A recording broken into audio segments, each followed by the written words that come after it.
Greetings smartwatch fans! Ito, babalikan ulit natin ang Infinix Xwatch H5 Pro Smart Notification feature.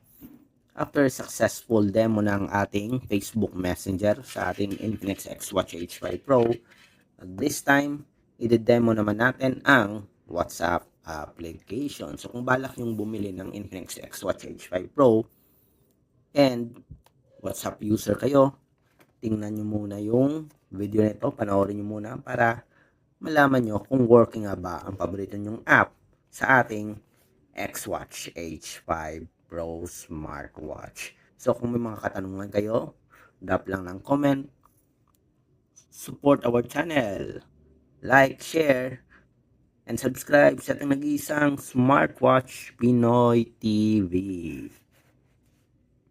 Okay, so start tayo. Just like sa Facebook Messenger natin, papakita ko sa inyo na merong support for WhatsApp application ng ating smartwatch. So, tingnan natin. My Health app. Okay, so merong push notifications. And yan. Okay, activated natin yung WhatsApp application. Enable nyo lang yung notification permission.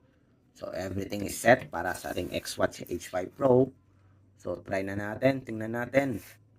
Okay, open natin yung WhatsApp application dito. Tingnan natin. Send tayo ng message.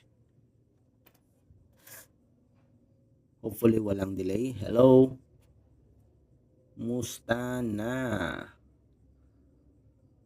Working ba ang WhatsApp?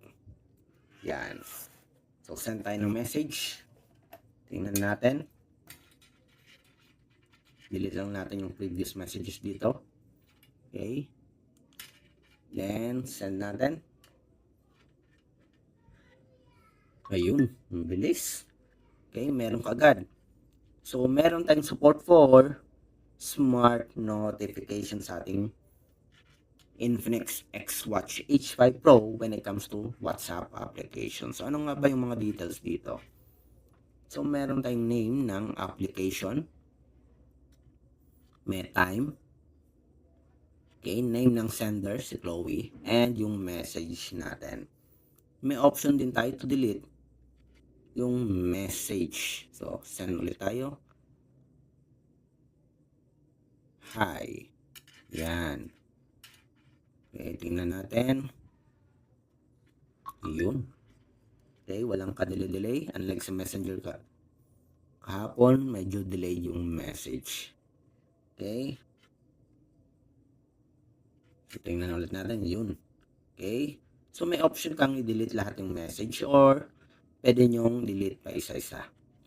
Okay, subukan ulit natin. Lagyan natin ng emoji. Walang support sa messenger natin pagdating sa emoji. Tingnan natin dito kung may support. Wala rin. Okay, ito lang. Text lang na emoji. Okay, showing na yung sender ay nagpadala ng mga emoji characters. So, pwede nyong i-delete lahat ng message. Okay, tap nyo lang to. And do you want to delete all records? So, tingnan natin. Yan, deleted na. Okay, so working. Pagdating naman sa call notification, tingnan natin. Calling.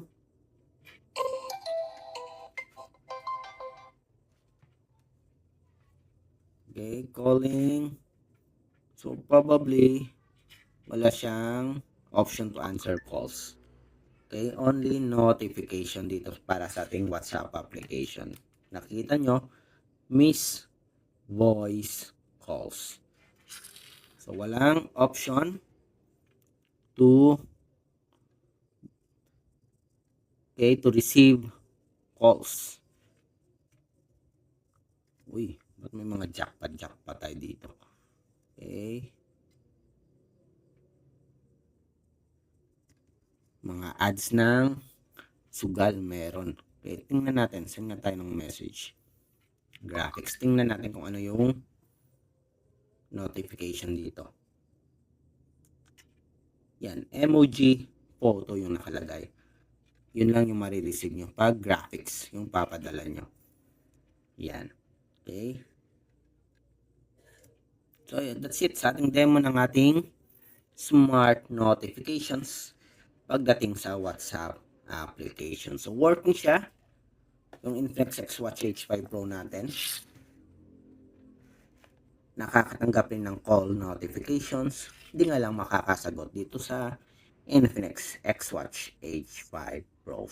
Pero so far, working yung WhatsApp application. So kung may mga katanungan kayo, drop lang ng comment. Ganun pa rin, support our channel para patuloy pa rin yung channel natin. Like, share, at subscribe sa ating nag-iisang Smartwatch Pinoy TV.